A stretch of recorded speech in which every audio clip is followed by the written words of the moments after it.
নতুন কণিকা তৈরির জন্য উদ্দীপ্ত হয় এবং 2 সপ্তাহের মধ্যে নতুন রক্তকণিকা জন্ম হয়ে ঘাটতি পূরণ হয়ে যায়। আর বছরে 3 বার রক্তদান আপনার শরীরের লোহিত কণিকাগুলোর প্রাণবন্ততা বাড়িয়ে তোলে ও নতুন কণিকা তৈরির হার বাড়িয়ে দেয়। দর্শক, আসুন জেনে নেই রক্তদানের কয়েকটি উপকারিতা। 1. নিয়মিত রক্তদানকারীর হৃদরোগ ও হার্ট অ্যাটাকের ঝুঁকি একেবারেই কম হয়। 2.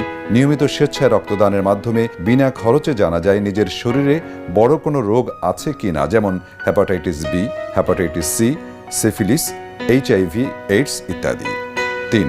সম্প্রতি ইংল্যান্ডের এক গবেষণায় দেখা গেছে নিয়মিত স্বেচ্ছায় রক্তদানকারী জটিল বা দুরারোগ্য রোগ ব্যাধি থেকে মুক্ত থাকেন অনেকাংশে।